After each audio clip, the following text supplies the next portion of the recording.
नमस्कार, आप देख रहे हैं HNN 24/7 और मैं हूं आपके साथ निशि भाटिया। बुलेटिन की शुरुआत करेंगे उत्तर प्रदेश की कुछ खास खबरों के साथ। सेवा, सुरक्षा और सुशासन की नीति के 8 साल पूरे होने के अवसर पर मिर्जापुर जिले में कार्यक्रम का आयोजन किया गया, जहां प्रदेश के मुखिया योगी आदित्यनाथ ने कार्यक्रम में शिरकत की। वहीं सीएम ने सरकार की योजनाओं पर आधारित प्रदर्शनी का अवलोकन किया और इसी क्रम में सीएम ने सरकारी योजनाओं के लाभार्थियों को लाभ भी दिया। ऐसे में सीएम ने कार्यक्रम को संबोधित करते हुए सरकार की कई बड़ी उपलब्धियों को गिनाया। उन्होंने कहा कि मिर्जापुर को पिछली सरकारों ने प्यासा रखा, लेकिन हमारी सरकार ने हर घर नल योजना के तहत पानी पहुंचाया है और यूपी के हर सेक्टर में अब विकास हो रहा है।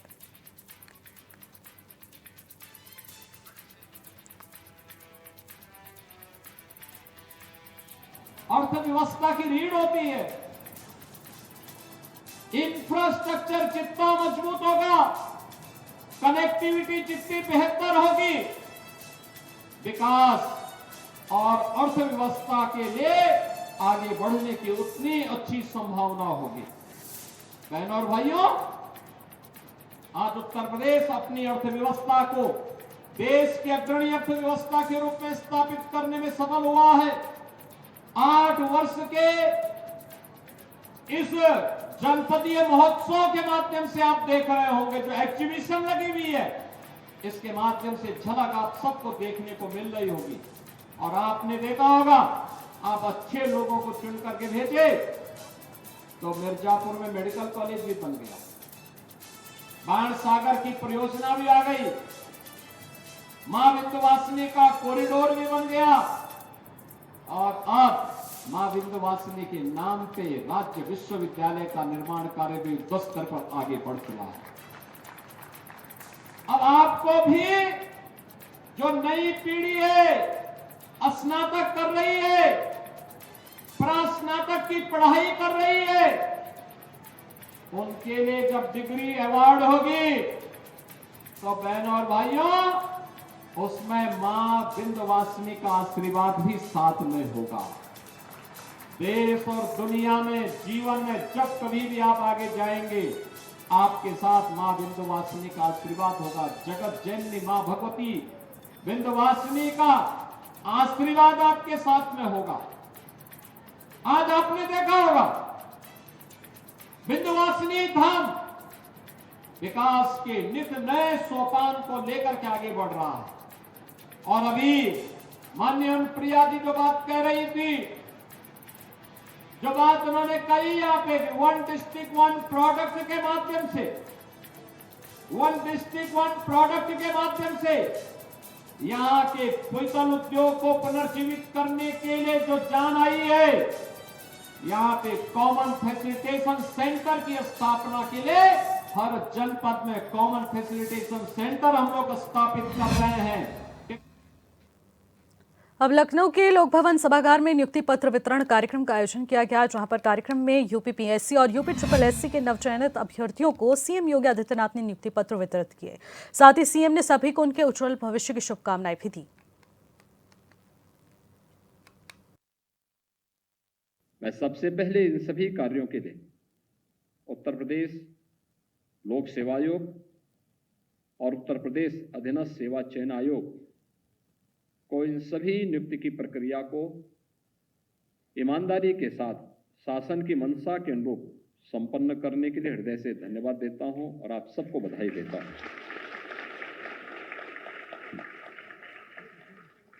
किसी भी युवा के लिए आज के दिन पर शासकीय नौकरी प्राप्त होना, उसकी मंशा के अनुरूप नौकरी प्राप्त होना या उसके सपने को एक नई उड़ान देना जैसा है। जो सपना उसने देखा था, उसके माता पिता ने देखा था, उसके अभिभावकों ने, मित्रों ने देखा था, वह सपना साकार हो रहा है, तो स्वाभाविक रूप से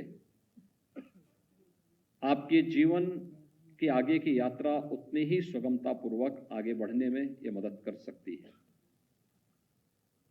याद करिए, आज से 8 वर्ष पहले यही आयोग, चाहे वह उत्तर प्रदेश लोक सेवा आयोग रहा हो उत्तर प्रदेश अधीनस्थ सेवा चयन आयोग रहे हों, उत्तर प्रदेश पुलिस भर्ती बोर्ड रहा हो, इन सब की स्थिति क्या हुआ करती थी? इनकी कार्य पद्धति पर व्यापक प्रश्न खड़े हुए थे। हाई कोर्ट से लेकर सुप्रीम कोर्ट तक इन सभी में अनेक याचिकाएं लंबित पड़ी हुई थी और माननीय न्यायालय ने भी तत्कालीन सरकार और आयोगों की कार्य पद्धति पर गंभीर प्रश्न खड़े किए थे। पिछले 8 वर्ष में हम लोगों ने 1,56,000 पुलिस कार्मिकों को पुलिस सेवा में लिया है और 60,200 की भर्ती की प्रक्रिया भी संपन्न करते हुए उन्हें ट्रेनिंग के लिए जाने की उनकी तैयारी हो रही है। यानी इतने बड़े पैमाने में केवल पुलिस में ही भर्ती हुई है और जितनी पुलिस में भर्ती हुई है उतने ही हम लोगों ने शिक्षक भी बनाए हैं प्रदेश के अंदर। इसी दौरान अन्य सभी विभागों में नियुक्ति की प्रक्रिया को इसी तत्परता के साथ आगे बढ़ाने का कार्य हुआ है और आज उसी का परिणाम है कि जब अच्छे और प्रशिक्षित दक्ष कार्मिक किसी शासकीय सेवा का हिस्सा बनते हैं या किसी प्रतिष्ठान का हिस्सा बनते हैं, किसी भी सेवा का हिस्सा बनते हैं, उसकी कार्य पद्धति में उतनी ही तेजी देखने को भी मिलती है। यह वही प्रदेश था 8 वर्ष पहले जो बीमारू कहा जाता था, क्योंकि उस समय बीमारू राज्य नहीं था, बीमारू तत्कालीन व्यवस्था थी, तत्कालीन सरकारों की कार्य पद्धति बीमार थी और इसलिए वो अनिर्णय का शिकार थी, कोई रिजल्ट नहीं दे पाती थी। समाज का हर तबका उससे तबाह रहता था।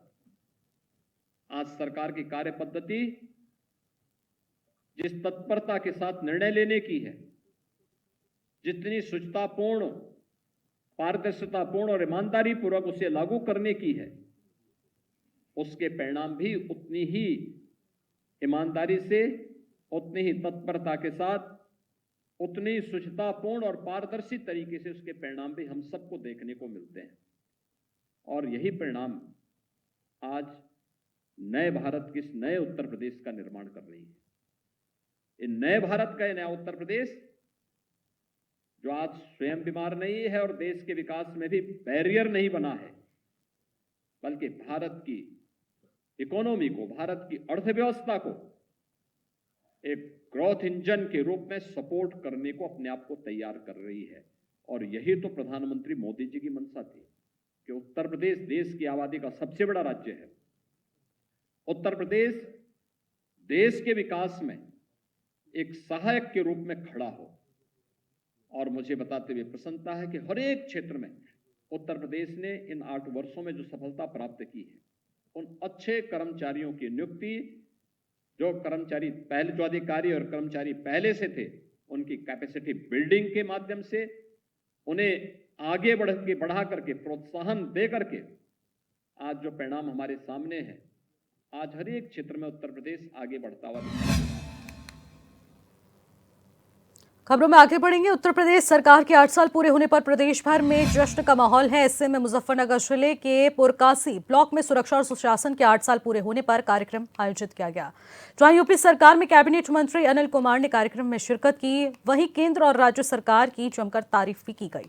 उन्होंने दावा किया है कि बहुत कुछ ऐसा है जो कि पुरकासी को जल्द अलग तहसील का दर्जा भी मिलेगा और श्रम विभाग को भी चेतावनी देते हुए कहा कि गरीब लोगों को परेशान ना करें।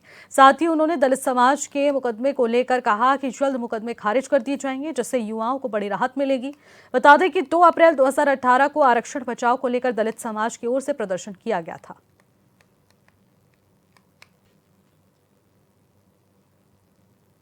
देखो ऐसा ये जो कार्यक्रम है बड़ा महत्वपूर्ण कार्यक्रम है उत्तर प्रदेश सरकार का। सेवा, सुरक्षा और सुशासन को लेकर ये कार्यक्रम है। उत्तर प्रदेश सरकार ने 25 मार्च को 8 वर्ष पूरे किए हैं, सफलतापूर्वक किए गए हैं और उसी को लेकर ये कार्यक्रम जनपद स्तर पर भी हुए। सभी माननीय मंत्रियों को भी माननीय मुख्यमंत्री जी ने अलग अलग जनपदों में ड्यूटी लगाई थी। मैं भी 25 तारीख को मुरादाबाद था। कल बुलंदशहर था, आज विधानसभा स्तर पर कार्यक्रम है। उसी परिप्रेक्ष्य में आज यहाँ पुरकाजी विधानसभा के हेडक्वार्टर पर ये कार्यक्रम रखा गया है। जो योजनाएं हैं सरकार की, कल्याणकारी जन कल्याणकारी योजनाएं हैं, वो कितने लोगों तक पहुंच रही है, उनको बताने की भी आवश्यकता है। लागू लगातार हो रही हैं, लेकिन कई बार जो है आदमी को लाभ मिल जाता है, पता नहीं लग पाता। तो पिछले 8 सालों में अलग-अलग क्षेत्रों में सरकार ने क्या काम किए हैं, ये जनता के बीच तक पहुंचाने वाला एक महत्वपूर्ण कार्यक्रम है। श्रावस्ती में प्रदेश सरकार के 8 साल पूरे होने पर विधायक राम फेरन पांडे ने प्रेस कॉन्फ्रेंस कर अपने रिपोर्ट कार्ड को पेश किया है। ऐसे में उन्होंने कहा कि श्रावस्ती जैसे पिछड़े जिले के 8 साल की तस्वीरें बदली हैं और जिले के कई हिस्सों में सड़कों का जाल बिछा है। उन्होंने बताया कि करोड़ों की लागत से सिसवारा नदी का पुल निर्माण हुआ है।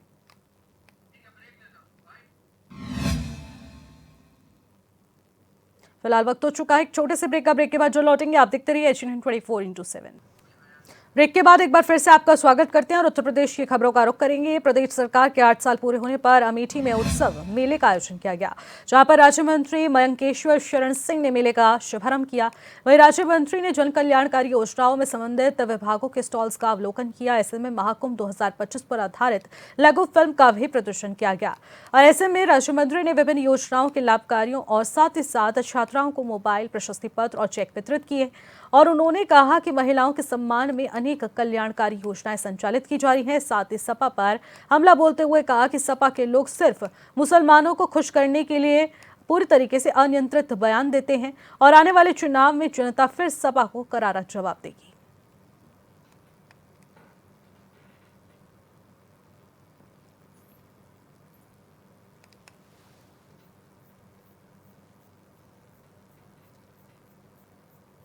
तरफा चाहे रोड हो, हर चीज में बिजली हो, पानी है, किसानों के लिए मुफ्त में बिजली हो गई है। उस प्रकार से आने वाले समय में जो माननीय मुख्यमंत्री जी की $1 ट्रिलियन की इकोनॉमी होने की जो एक कल्पना है, वो साकार होती दिखाई पड़ रही है, बहुत जल्दी साकार होगी। उत्कर्ष के 8 वर्ष योगी सरकार के 8 वर्ष पूरे हुए हैं। निश्चित रूप से हमने अपने संकल्प पत्र में कहा था कि हम गाँव, गरीब, किसान के कल्याण के लिए समर्पित कार्य करेंगे। हमारी सरकार ने उस दिशा में काम किया है। गरीबों को मुफ्त राशन देने का काम किया है। बेहतर हमने सामाजिक वातावरण बनाने का काम किया है। सुरक्षा व्यवस्था की दिशा में पार्टी ने एक अच्छा काम किया है सरकार ने।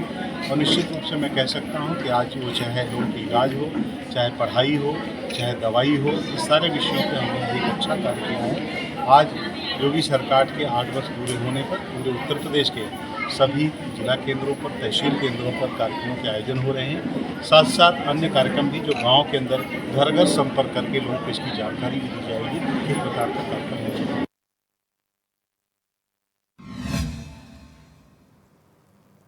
अब योगी सरकार के 8 साल पूरे होने पर हरदोई के रसखान प्रेक्षागृह में विशेष कार्यक्रम का आयोजन किया गया, जिसमें मुख्य अतिथि के रूप में आबकारी मंत्री नितिन अग्रवाल ने शिरकत की है।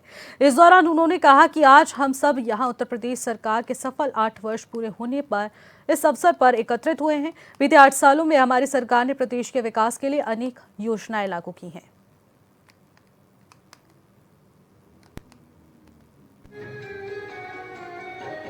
सबसे पहले जो छवि प्रदेश की 8 वर्ष पूर्व उत्तर प्रदेश की छवि जो देश के क्राइम कैपिटल के रूप में पहचाना जाता था, आज उसको देश के ग्रोथ इंजन के रूप में जाना जाता है।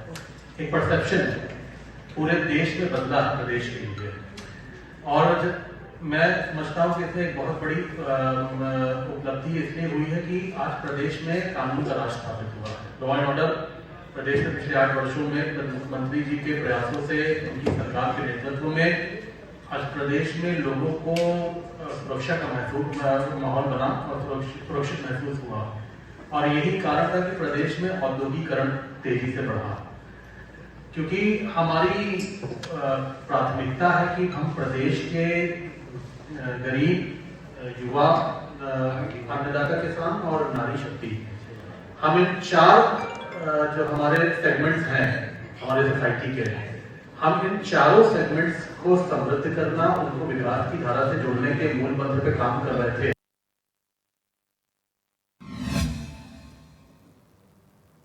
अब कानपुर में सरकार के 8 साल पूरे होने पर गोविंदनगर विधानसभा विधायक सुरेंद्र मैथानी ने प्रेस कॉन्फ्रेंस की, जिसमें उन्होंने सरकार की उपलब्धियों का बखान किया और विधानसभा क्षेत्र में हुए विकास कार्यों के बारे में बताया।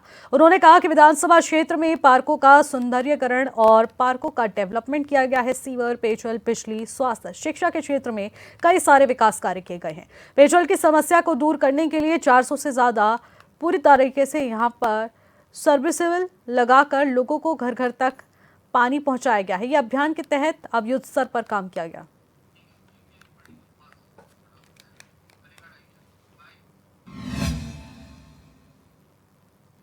अब कांग्रेस ने योगी सरकार की उपलब्धियों पर सवाल उठाते हुए अलीगढ़ के रेलवे रोड स्थित जिला कार्यालय में प्रेस कॉन्फ्रेंस की, जिसमें मथुरा के पूर्व कांग्रेस विधायक और पूर्व सीएलपी लीडर प्रदीप माथुर ने योगी सरकार को जुमलेबाज सरकार बताया और कहा कि योगी सरकार में कानून व्यवस्था फेल है।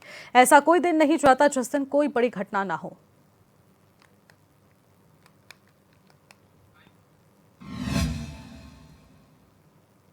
अब इसी कड़ी में कांग्रेस के वरिष्ठ प्रवक्ता मनीष हिंदवी ने कानपुर में एक प्रेस कॉन्फ्रेंस की और योगी सरकार पर तीखा हमला बोला। उन्होंने सरकार की नीतियों की आलोचना की और कहा कि बीते 8 सालों में उत्तर प्रदेश के युवा, किसान और आम जनता ठगी हुई है। सरकार सिर्फ प्रचार में व्यस्त रहती है और जमीनी स्तर पर हालात पूरी तरीके से बद से बदतर हो चुके हैं। योगी सरकार के 8 साल सिर्फ दिखावा है।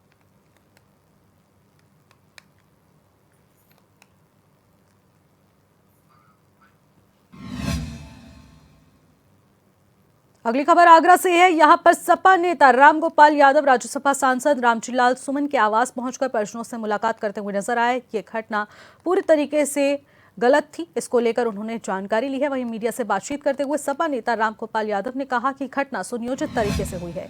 ये घटना तब हुई जब शहर में मुख्यमंत्री मौजूद थे। उन्होंने कहा कि प्रदर्शनकारी जब लाठी, डंडे और तलवार लेकर आए तब भी उन्हें रोका नहीं गया। साथ ही उन्होंने कहा कि सपा ईद के बाद पूरी यूपी में बड़ा आंदोलन करेगी और सरकार को कार्रवाई करने पर मजबूर कर देगी।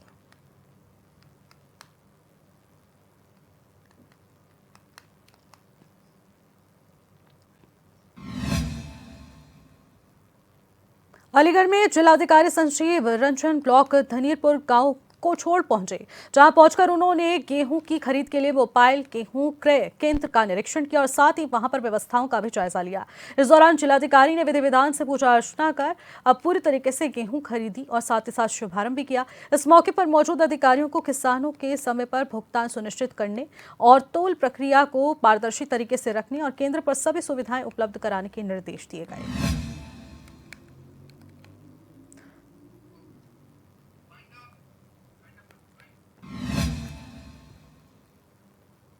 फिलहाल इन खबरों में बस इतना ही। देश और दुनिया की तमाम बड़ी खबरों के लिए आप देखते रहिएगा HNN 24/7। नमस्कार।